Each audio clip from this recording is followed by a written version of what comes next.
چمکانے والے نبی نے ابو حنیفہ کو امام اعظم بنا کے چمکایا، چاروں امام کو امام شافعی بنا کر چمکایا، امام مالکی بنا کر چمکایا، امام حنبلی بنا کر چمکایا۔ اسی چمکانے والے نبی نے اب آگے بڑھتے جائیے، اسی چمکانے والے نبی نے عبد القادر کو غوث اعظم بنا کر چمکایا، اسی چمکانے والے نبی نے اجمیر کے معین الدین کو غریب نواز بنا کر چمکایا، اسی چمکانے والے نبی نے سرزمین بحراج پر لیٹا ہوا وہ مرد کلندر جس کو آج دنیا ایک زمانہ سید سالار کے نام سے جانتی اور پہچانتی ہے، اسی چمکانے والے نبی نے سید سالار کو غازی پاک بنا کر چمکایا۔ اور جب اس دھرتی پر وہابیت پھیلنے لگی، قادریت پھیلنے لگی، رافضیت پھیلنے لگی، وہابیت پھیلنے لگی، نجدیت پھیلنے لگی، کوئی میرے نبی کے علم غیب کا انکار کر رہا ہے، کوئی میرے نبی کو اپنی طرح بڑا بھائی کہہ رہا ہے، کوئی میرے نبی کو پاگلوں اور مجنوں کی طرح علم رکھنے والا کہہ رہا ہے۔ جب میرے نبی پاک صلی اللہ علیہ وسلم کی ذات پر انگلیاں اٹھنے لگی تو اسی چمکانے والے نبی نے پڑھے لکھے احمد رضا کو اعلیٰ حضرت بنا کر چمکایا۔ اور آگے بڑھیے، جب اس زمین پر سراخ الٹیت پھیلنے لگی تو اسی چمکانے والے نبی نے اعلیٰ حضرت کے پوتے مفتی اعظم ہند کے نواسے اختر رضا کو تاج الشریعہ بنا کر چمکایا، فخر ازہر بنا کر چمکایا، ازہری میاں بنا کر چمکایا۔ آئیے اسی چمکانے والے نبی کی بارگاہ میں بڑے ادب و احترام کے ساتھ میں دل لگا کر ایمانداری کے ساتھ درود پاک کا نذرانہ پیش کرے پڑھیے بابا سے بلند اللہم صلی علی سیدنا مولانا محمد مبارک صلو علیہ السلام علیکم یا رسول اللہ صلی اللہ علیہ وسلم۔ آپ سننے کے موڑ میں ہیں دیارے غازی سے اور تی خاموش تائے حسینی مزاج کیسا ہونا چاہیے، بہت کربلا والا کم تھے لیکن دم بچن کے امام حسین کے نام پہ کہیں لبیک یا حسین، جو سینے میں طاقت ہے نا، پتہ ہے میں اتنے دن سے بول رہا ہوں آواز بیٹھ گئی، لیکن امام حسین کی محبت کے آپ تو نہیں بول رہے نا، امام حسین کا نام لے کر ذرا سینے کی آواز سے کہیں لبیک یا حسین، اور بلند آواز سے کہیں لبیک یا حسین۔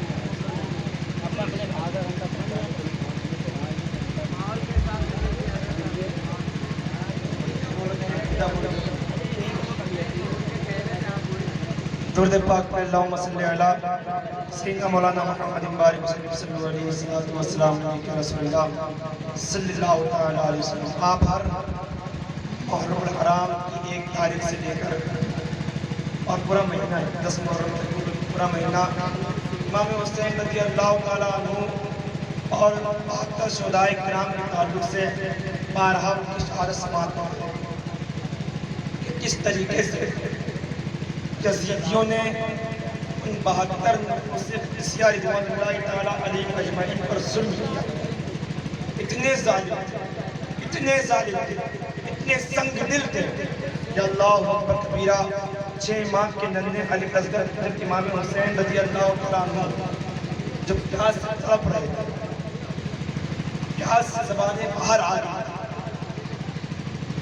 تو حضرت زینب رضی اللہ تعالیٰ عنہ نے آقا امام حسین رضی اللہ تعالیٰ عنہ سے عرض کی، اے آقا امام حسین، اے میرے سر کے تاج، سب کی پیاس تو گوارا ہے، اس ننھے علی اصغر کی پیاس گوارا ہے، کہ اس کا رونا، اس کا تڑپنا مجھ سے دیکھا نہیں جاتا۔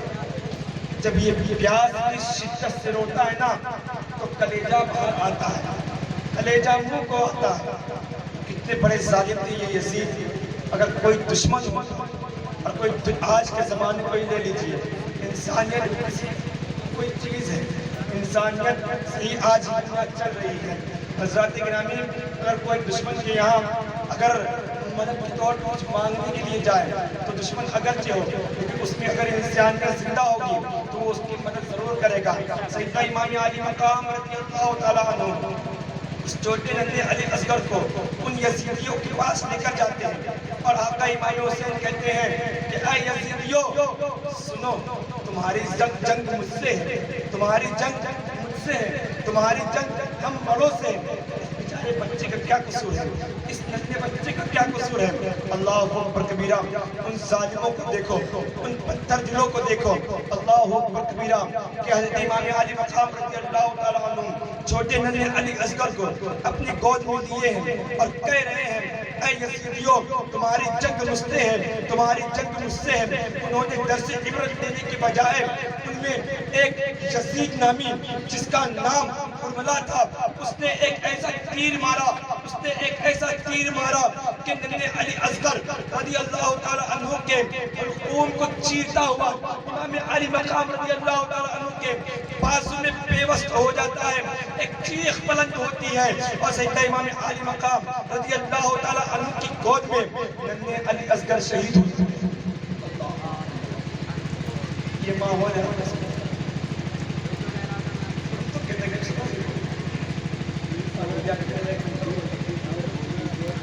آپ لوگ آگے آ جائیں. پوری رات بہت نخوڑ پیارے اور کچھ گانا اور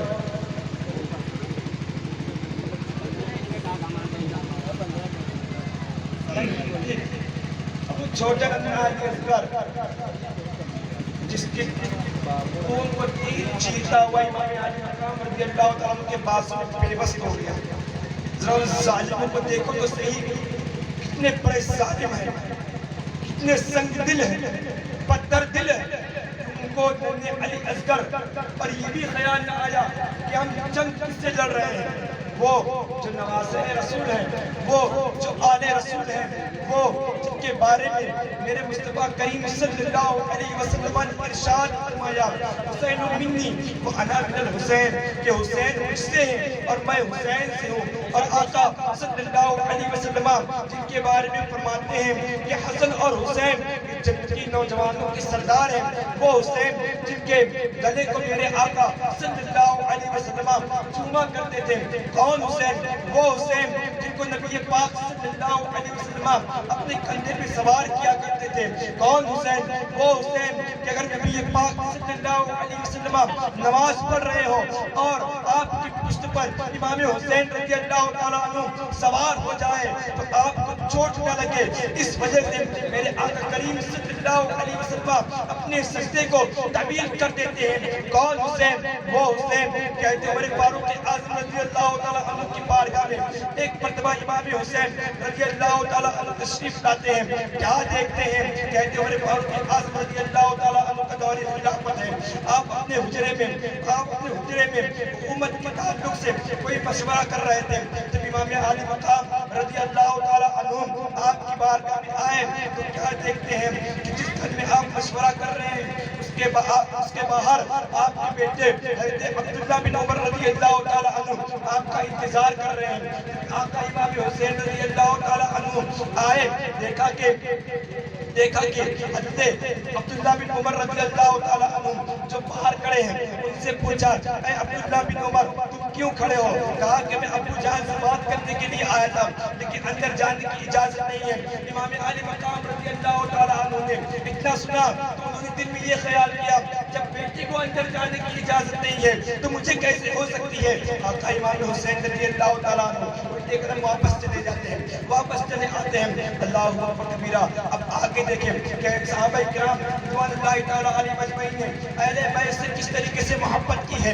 سنتے جائیں آپ. حضرت عمر فاروق اعظم رضی اللہ تعالیٰ عنہ جب باہر آئے تو پوچھتے ہیں اے عبداللہ بن عمر کیا کوئی آیا تھا؟ تو کہتے ہیں ہاں آقا حضرت امام حسین رضی اللہ تعالیٰ عنہ آئے تھے، فاطمہ کی دل کا چین آئے تھے، علی کی آنکھوں کے تارے آئے تھے، نواسے رسول آئے تھے. اتنا سنا تو حضرت عمر فاروق اعظم رضی اللہ تعالیٰ عنہ حضرت عبداللہ بن عمر رضی اللہ تعالیٰ عنہ یعنی اپنے بیٹے کو کہتے ہیں کہ تم نے انہیں اندر کیوں نہیں آنے دیا. حضرت عمر فاروق اعظم رضی اللہ تعالیٰ عنہ جلدی سے حضرت امام حسین رضی اللہ تعالیٰ کے پاس جاتے ہیں. جب وہاں جاتے ہیں تو حضرت عمر فاروق اعظم رضی اللہ تعالیٰ عنہ کہتے ہیں اے نواز اے رسول، اے ہمارے سرتاج، اے آل رسول، تم وہاں سے واپس کیوں آ گئے؟ تو امام حسین رضی اللہ تعالیٰ عنہ کہتے ہیں، امام حسین رضی اللہ تعالیٰ عنہ کہتے ہیں کہ اے عمر، اے خلیفہ دوم، سنو میری بات، اندر جانے کی آپ کے بیٹے کو بھی اجازت نہیں تھی، میں نے اس خیال سے اجازت نہیں لی اور میں اندر نہیں آیا اور واپس چلا آیا، اٹھتے قدم واپس چلا آیا اس خیال سے کہ بعد میں وہ بات پوچھ لوں گا، بعد میں وہ مسئلہ پوچھ لوں گا۔ تو حضرت عمر فاروق اعظم رضی اللہ تعالیٰ عنہ نے حضرت امام علی مقام رضی اللہ تعالیٰ عنہ سے عرض کیا، اے آقا امام حسین، اے نواز، اے رسول، وہ میرا بیٹا ہے، وہ میرا بیٹا ہے، آپ کی ماں کی طرح اس کی ماں نہیں ہے، آپ کے نانا کی طرح اس کے نانا نہیں ہے، آپ کے باپ کی طرح اس کا باپ نہیں ہے۔ اللہ اکبر کبیرہ۔ حضرت عمر فاروق اعظم رضی اللہ تعالیٰ عنہ کا وہ تاریخ ساز جملہ سماعت کرے، حضرت عمر فاروق اعظم خلیفہ دوم ارشاد فرماتے ہیں، اے نواز، اے رسول، ہمارے سر پر یہ جو بال اگا ہے یہ آل رسول، خاندان رسول، تمہاری وجہ، تمہارے صدقے سے ہی ہوگا۔ سبحان اللہ، سبحان وہ اللہ۔ حسین ہیں جن کا ادب خلیفہ دوم بھی کر رہے ہیں حضرات گرامی، لیکن ان یزیدی کتوں کو ذرا بھی درس آل رسول پر نہیں آیا، نواز رسول پر نہیں آیا۔ آپ کو نونا علی اصغر 6 ماہ کا ہے، جب امام علی مقام آپ نے بارہا سنا ہوگا کہ امام علی مقام رضی اللہ تعالیٰ عنہ نے تیر کو کھینچا تو آپ کے بازو سے نکلتا ہوا ننھے علی اصغر رضی اللہ تعالیٰ عنہ کے حلقوم سے جب آپ نے وہ تیر نکالا تو خون کا ایک فوارہ نکلا، خون کا ایک فوارہ نکلا۔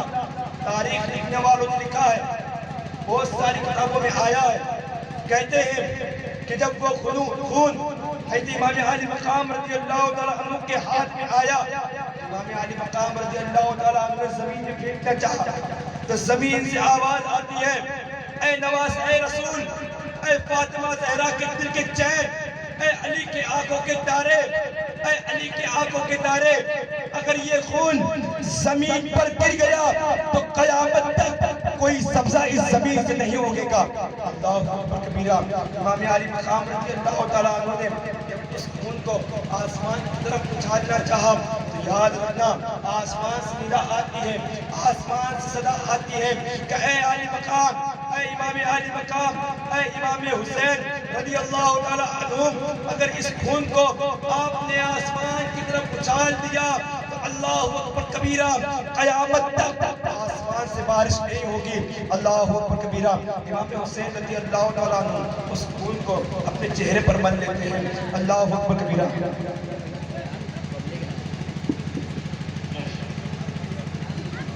اس خون کو اپنے چہرے پہ مل لیتے ہیں۔ آپ نے واقعہ بارہا سماعت کیا ہوگا کہ کس طریقے سے ان یزیدی کتوں نے چھوٹے سے بچے پر بھی رحم نہیں کیا۔ بیان کرنے میں بہت ساری باتیں ہیں، امام علی مقام کی شہادت بیان کی جائے تو امام علی مقام رضی اللہ تعالیٰ عنہ نے کوئی بھی گوشہ ان کے بچنے کے لیے چھوڑا نہیں تھا۔ امام علی مقام رضی اللہ تعالیٰ عنہ کے سامنے حضرت علی اکبر شہید ہو گئے، حضرت عباس نمبردار شہید ہو گئے، حضرت قاسم رضی اللہ تعالیٰ عنہ شہید ہو گئے، حضرت مولا محمد شہید ہو گئے ہیں، حضرت علی اصغر شہید ہو گئے ہیں، حضرت مسلم بن عقیل اور ان کے دونوں صاحبزادے بھی شہید ہو گئے ہیں، یہاں تک کہ 72 نفوس قدسیہ شہید ہو گئے ہیں۔ لیکن پھر بھی صبر دیکھو امام حسین رضی اللہ تعالیٰ عنہ کا، وہ ان یزیدی کتوں سے کہتے ہیں کہ اے یزیدیوں، اب بھی تمہارے پاس موقع ہے، تم سدھر جاؤ، اب بھی تمہارے پاس موقع ہے، میری بات کو تسلیم کر لو۔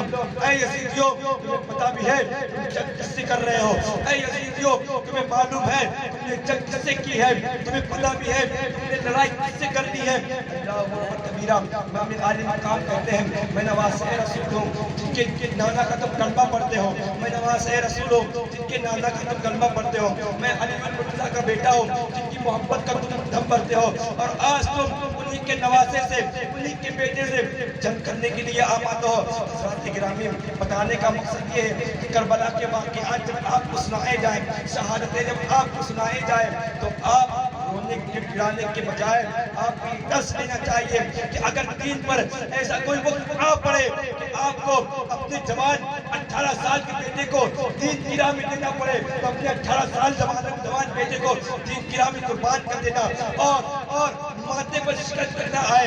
اللہ اکبر کبیرہ۔ اگر وقت پڑے تو اپنے چچا کی قربانی دے دینا، اگر وقت پڑے تو اپنے چھوٹے بچوں کی قربانیاں دے دینا، اگر وقت پڑے تو دین پر خود بھی قربان ہو جانا، لیکن دین پر شریعت پر آج آنے نہیں دینا۔ سبحان اللہ سبحان اللہ۔ لیکن ہم نے تو کربلا کے واقعات کو بلا کر نہ جانے کون سی زندگی میں جیے ہیں، اور آج کا تو یہ ماحول چلائے پیارے اللہ اکبر کبیرہ، محرم کے نام پر اتنے خرافاتیں ہوتے ہیں، اتنی خرافاتیں ہوتے ہیں۔ اگر ہم 10ویں محرم کو دیکھیں، ماشاءاللہ آپ لوگ جاگ رہے ہیں، آپ کے نام اعمال میں کیا لکھا جائے؟ کتابوں میں آیا کہ یوم عاشورہ کی رات جاگنا بڑی عبادت ہے، بڑی عبادت، اور کل انشاءاللہ تبارک تعالیٰ آپ روزہ بھی رکھیں، کل کا اور 11ویں تاریخ کا، کہ میرے آقا کریم صلی اللہ علیہ وسلم نے اس روزے کے تعلق سے ارشاد فرمایا کہ جو بندہ مومن یوم عاشورہ کا روزہ رکھے تو انشاءاللہ تبارک تعالیٰ اس کے 1 سال پچھلے گناہ معاف کیے جائیں، 1 سال۔ اور جب صبح ہو جائے تو 4 رکعت نماز پڑھیں، کتنے رکعت؟ 4 رکعت، جلدی سے بتا دیتا ہوں زیادہ وقت نہیں لگے، 4 رکعت نماز پڑھیں۔ کرنا ہم کو رسول محرم کی ہے، کیا بتاؤں پیارے، اگر حق بیان کر دوں تو پھر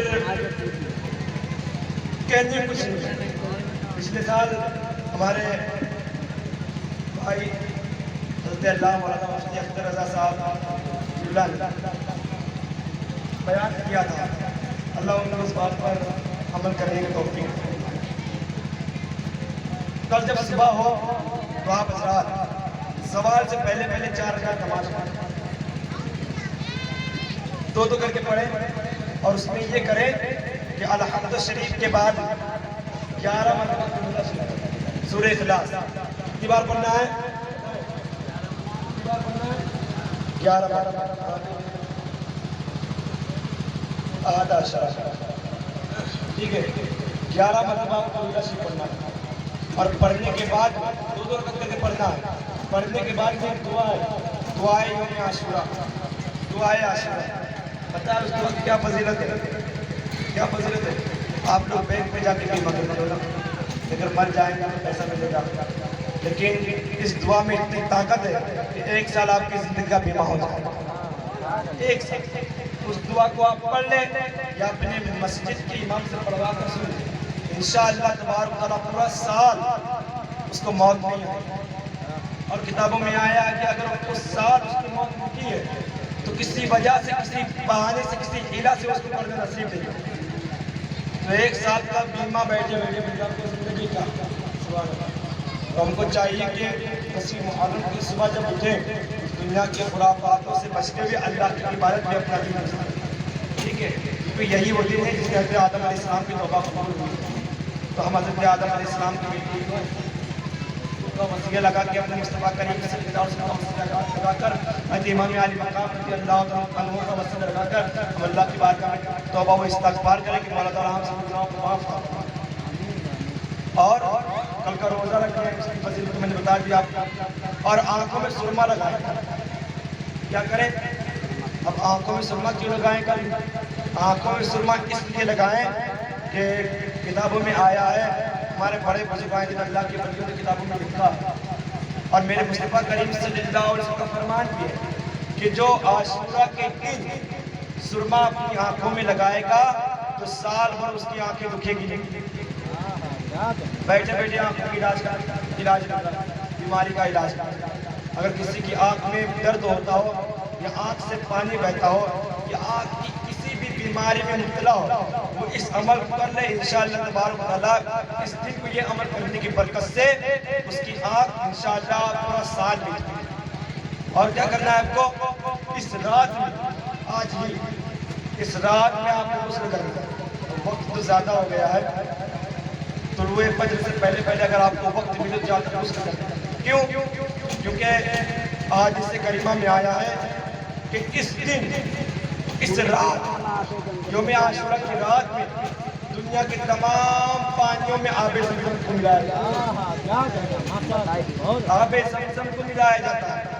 تو جب آپ آب زمزم ملے ہوئے پانی سے غسل کریں گے تو انشاءاللہ تبارک و تعالیٰ آپ کے گناہ بھی جل جائیں گے، اور آپ کے اندر جو اندرونی اور ظاہری اور باطنی جو بھی بیماریاں ہوں گی انشاءاللہ تبارک و تعالیٰ غسل کرنے کی وجہ سے آپ کی بیماری آپ کے گناہ مٹ جائیں گے انشاءاللہ۔ یہ کام ضرور کریں گے، ٹھیک ہے نا۔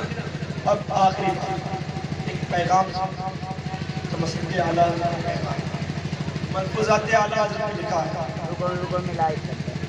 درود پاک پڑھیں، اللہم صلی علی سیدنا مولانا محمد وعلیہ وسلم، صلو علیہ صلاۃ والسلام علیک یا رسول اللہ صلی اللہ علیہ وسلم۔ پتہ ہے ہم مصطفیٰ کے غلام، ہم امام حسین رضی اللہ عنہ کو ماننے اور چاہنے والے اور ان کے نام پر اپنی جان قربان کرنے والے، لیکن ان کی ماننے والے مانتے ہیں لیکن ان کی نہیں مانتے، محبت کرتے ہیں لیکن جس طریقے سے محبت کرنے کا حق ہے ہم اس طریقے سے محبت کرتے ہیں۔ ذرا سنیں کربلا کا پیغام، چند بھائی لوگ بیٹھے آپ اس کربلا کا پیغام کیا ہے؟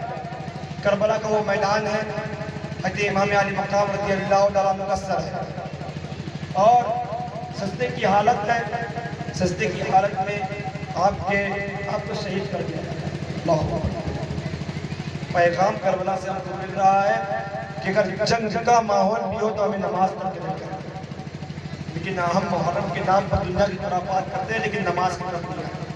ہم دنیا کی خرافات کرتے ہیں، جو کربلا کے میدان سے ہم کو سبق ملا ہے کہ ہماری ماں اور بہنیں پردے کا اہتمام کریں، جس طریقے سے کربلا کے میدان میں حضرت سکینہ رضی اللہ تعالی عنہا، حضرت زینب رضی اللہ تعالی عنہا اور جو بھی عورتیں کربلا کے میدان میں گئی تھی، جب وہاں پر وہ یزیدی کتے پہنچے، تمام لوگ شہید ہو جانے کے بعد میں وہ یزیدی کتے پہنچے، کنبہ جلا دیا اور ان پاک بیویوں کے سروں سے دوپٹوں کو چھین لیا۔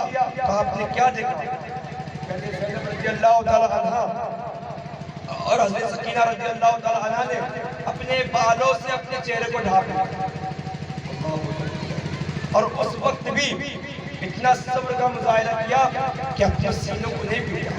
ذرا سوچیں، آقا امام حسین کا لاشا سامنے، عورتیں بڑی نرم دل ہوتی ہیں، چھوٹی سی بات پر رونے لگ جاتی ہے، لیکن وہاں صبر دیکھیں حضرت زینب کا، صبر دیکھیں حضرت سکینہ کا، سامنے حضرت امام علی مقام کا لاشا ہے، سامنے حضرت علی اکبر کا لاشا ہے، سامنے حضرت علی اصغر کا لاشا ہے، حضرت عباس نمبردار کا لاشا ہے، حضرت قاسم رضی اللہ تعالیٰ عنہ کا راستہ ہے، 72 قدسیہ کا لاشا سامنے ہے، لیکن صبر کا دامن انہوں نے نہیں چھوڑا اور قرآن پاک کی اس آیت پر عمل کر کے دکھا دیا کہ حالات کیسے بھی ہو، ماحول کیسا بھی ہو، کوئی شہید ہوتا ہے شہید ہو جائے، باپ قربان ہوتا ہے دین کے نام پر قربان ہو جائے، بیٹا شہید ہوتا ہے دین کے نام پر شہید ہو جائے، چھوٹا بچہ شہید ہوتا ہے شہید ہو جائے، لیکن صبر کا دامن اور اس آیت کی تفسیر بن جانا کہ رب تبارک و تعالیٰ نے قرآن مقدس کی ارشاد فرمایا ان اللہ مع الصابرین، کہ صبر کرنے والوں کے ساتھ اللہ ہے۔ اور کیسا میرا رب ان اہل بیت کے ساتھ تھا کہ پورا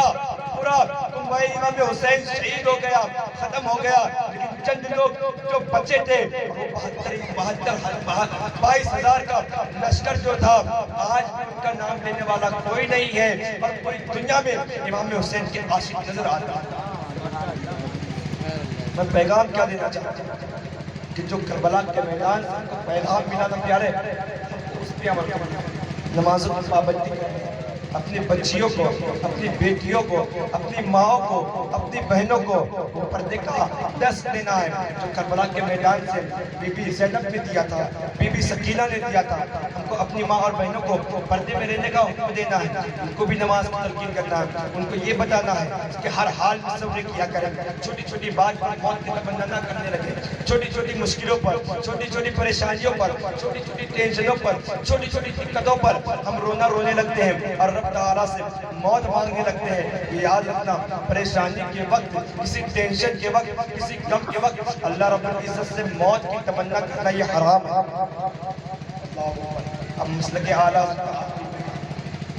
ہمارے کچھ بھولے بھالے بھائی جو بد مذہبوں سے ملتی آتے ہیں اس سے ہر بول دیا کرتے ہیں. ملفوظات اعلیٰ نے لکھا ہے کہ ایک شخص کا جو سنی سے عقیدہ ہے اپنے آپ کو سنی کہتا ہے.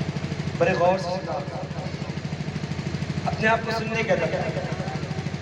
سارے معمولات سارے کام سے سننے والے تھے. جب نبی کی میلاد آتی تو نبی کی میلاد جب محرم کا مہینہ آتا تو امام حسین کے نام سے کھچڑا بنا کر غریبوں میں تقسیم بھی کیا کرتا تھا. جب 11ویں شریف کا مہینہ آتا تو غوث اعظم کا لنگر بھی کیا کرتا تھا.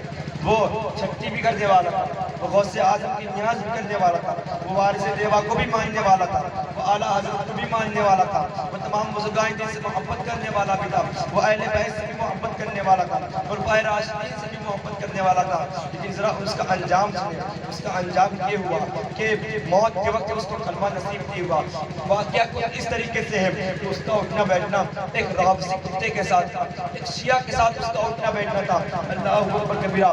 اس کا جب مرنے کا وقت آیا, نزا کا وقت آیا, اس کی زبان سے کلمہ ادا نہیں ہو رہا ہے. اس کی زبان سے اور ساری باتیں کر پا رہا ہے, اور ساری باتیں کر پا رہا ہے, ساری بات کو سمجھ پا رہا ہے. وہ دیکھ رہا ہے کہ میرا باپ کھڑا ہے, وہ دیکھ رہا ہے کہ میرا بھائی کھڑا ہے, وہ دیکھ رہا ہے کہ میرا بیٹا کھڑا ہے. وہ ساری چیزیں سمجھ رہا ہے, وہ ساری چیزیں دیکھ رہا ہے. لیکن جب اسے کلمے کی تلقین کی جاتی ہے, جب اسے کلمے کی تلقین کی جاتی ہے تو اس کی زبان سے کلمہ ادا نہیں ہو رہا ہے. اللہ اکبر کبیرہ. جب لوگوں نے بہت اصرار کیا اور اس سے جوڑ کے پوچھا کہ اے شخص, اے مرنے والے, تو ہر کام کو انجام دے رہا ہے, تو بات بھی کر پا رہا ہے, تیری زبان سے معمولات کے اعتبار سے ہر بات زبان سے ادا ہو رہی ہے, لیکن جب تجھے کلمہ کی تلقین کی جاتی ہے تو تیری زبان سے کلمہ ادا کی نہیں ہوتا ہے. تو وہ شخص کہتا ہے, وہ شخص کہتا ہے کہ اے لوگوں سنو سنو, میرے دائیں ایک فرشتہ کھڑا ہے, میرے بائیں ایک فرشتہ کھڑا ہے, اور یہ گلا دے رہے ہیں اور وہ مجھ سے کہہ رہے ہیں کہ اے شخص, تو دنیا میں صدیق اکبر کو گالیاں دینے والوں کو ساتھ رہا کرتا تھا, تو دنیا میں ہے تو میرے فاروق اعظم کے دشمنوں کے ساتھ رہا کرتا تھا, تو ہے تو عثمان غنی رضی اللہ تعالیٰ کے تعلق سے تبرہ رکھنے والوں کے ساتھ رہا کرتا تھا. اب تو چاہتا ہے کلمہ پڑھ کر جنت میں چلا جائے, یہ میں ہرگز نہیں ہونے دوں گا. اے سنی مسلمانوں, ذرا غور کرو. تو صدیق اکبر کے مرے فاروق اعظم کے عثمان غنی کے گستاخ کے ساتھ صرف اٹھنے اور بیٹھنے کی بنیاد پر موت کے وقت کلمہ نصیب نہیں ہوا. تو ذرا سوچو, تو گستاخان خدا و رسول ہے, پوچھو نبی کی شان میں گستاخ کیا کرتے ہیں جو میرے نبی کے علم کو بدھو کے علم کے برابر کہتے ہیں, شیطان کے علم سے تشبیہ دیتے ہیں. مجھے بتائے جو میرے نبی کو نور نہیں کہتے, اپنی طرح بشر کہتے ہیں, جو میرے نبی کو اپنی طرح بڑا بھائی کہتے ہیں, مجھے بتاؤ جو ان کے ساتھ بیٹھے گا ان کا کیا حشر. ذرا کبھی آپ نے غور کیا ہے, یہ غور کیا آپ نے؟ اے میرے بھولے بھالے سنی مسلمان, اے میرے سنی عوام, مصر کے اعلیٰ اس پیغام کو سن کر عمل کرے کہ انشاءاللہ تبارک اللہ مرتے دم تک کسی وہابی سے, کسی دیوبندی سے, کسی نجدی سے, کسی رافضی سے, کسی بد مذہب سے, کسی صلح کلی سے, وہ چاہے باپ ہو, چاہے بھائی ہو, چاہے بیٹا ہو, چاہے ماں ہو, چاہے بہن ہو, کوئی ہے اگر اس کے عقیدے میں خرابی آ گئی ہو تو پھر وہ کیسا ہی ہو, میرے تاج الشریعہ کے اس شعر پر عمل کرتے ہوئے نظر آنا کہ نبی سے جو ہو بیگانہ اسے دل سے جدا کر دے, نبی سے جو ہو بیگانہ اسے دل سے جدا کر دے. پدر مادر برادر جان و مال ان پر ٹک ٹک ٹک. انشاءاللہ تبارک اللہ اس محفل امام حسین سے یہ پیغام لے کر جائے گا کہ انشاءاللہ تبارک اللہ مرتے دم نبی کے گستاخوں سے کوئی رشتہ نہیں کریں گے, نہ ان کے وہاں پر شادی کریں گے, نہ ان کے یہاں کھائیں گے, نہ ان کے یہاں کسی دعوت میں شریک ہوں گے. اگر وہ مر جائے تو ان کی میت بھی نہیں جائے گی, ان کے جنازے میں شریک نہیں ہوں گے, کیونکہ میرے مصطفیٰ کریم صلی اللہ علیہ وسلم ارشاد فرماتے ہیں والدی وولدی والناس اجمعین. اس بات پر آپ عمل کریں تو کچھ بھی ہو جائے, تمام لوگوں کی محبت سے زیادہ, تمام دنیا کی مال سے زیادہ محبت, اپنے بیٹوں سے زیادہ محبت, اپنے بھائی سے زیادہ محبت, اپنے والدین سے زیادہ محبت جب تک نبی سے نہ ہو جائے تب تک آپ کا ایمان کامل نہیں ہو سکتا. پیغام اور زیادہ سے زیادہ لنگر امام حسین جو چیز کرنی چاہیے اس چیز میں نے بھی بتائی آپ کو یوم عاشورہ شروع کرنا کیا ہے. پتہ ہے میں نے اپنے گاؤں میں ایک ماحول بنایا ایک محرم سے لے کر 10 محرم سارے خرافاتوں کا رد کر کے اور ان کو میں نے ایک سال محرم کے پہلے ترجمہ پڑھا تھا. میں نے ان لوگوں سے کہا جو خرافاتیں کرتے ہیں میں ان سے بھی کہتا ہوں جو نہیں کرتے ان سے بھی کہتا ہوں جو نمازی بھائی میں ان سے بھی کہتا ہوں جو نماز نہیں پڑھتے میں ان سے بھی کہتا ہوں جو کیسا بھی ہو میں ان سے ایک عمل کرنے کے لیے کہہ رہا ہوں کہ سب بھائی کریں. وہ عمل کیا ہے میں نے ان کو کہا کہ انشاءاللہ تبارک و تعالیٰ یہ سال امام حسین رضی اللہ تعالیٰ عنہ کی بارگاہ میں کم سے کم 10,000 کلمہ شریف پڑھ کر ان کی بارگاہ میں نذرانہ پڑھا. الحمدللہ میں نے ان سے یہ بھی کہا کہ اپنا نام لکھوا کر نبی کو اس تصویرات میرے پاس آج تو میں یہاں گیا میں دوپہر سے لے کر عشاء تک مغرب کے بعد میں نکلا وہاں سے مغرب تک تو میں نے دیکھا کہ میں نے ابھی فون کیا تو پتہ چلا الحمدللہ ثم الحمدللہ میری یہ مہم نام ہے امام حسین رضی اللہ تعالیٰ نے قبول کیا اور الحمدللہ کسی بھائی نے 80,000 مرتبہ کلمہ شریف پڑھا ہے کسی نے 51,000 پڑھا ہے کسی نے 52,000 پڑھا ہے کسی نے 30,000 پڑھا ہے اور الحمدللہ میں نے ایسا ماحول بنا دیا جو دکان پر تسبیح رکھی جاتی ہے دکان پہ نہیں ہوتی وہ جو تسبیح پڑھنے والا وہ ہوتا ہے وہ تقریباً بیچارہ خرید کے لائے وہ بھی آپ سے ایسا ماحول بننا چاہیے. تو ابھی اس رات کو ایک کام کر لو کہ اب تو یہ کام آپ اگلے محرم کرنا لیکن اس محرم آج کی رات بڑا بابرکت بہت ہی فیض والی رات ہے اور بابرکت رات ہے.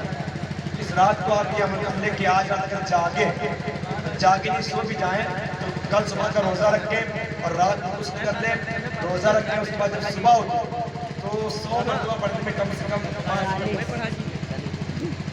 تو اگر آپ آدھا گھنٹہ پڑھ لیں گے تو 1000 مرتبہ کلمہ شریف ہو جائے گا. تو ہم کچھ امام حسین کی بارگاہ میں نذرانہ نہیں پیش کر سکتے تو کم سے کم کیا آپ امام کی بارگاہ میں 1000 مرتبہ کلمہ شریف پڑھ کے نذرانہ پیش کر سکتے اور یہ نذرانہ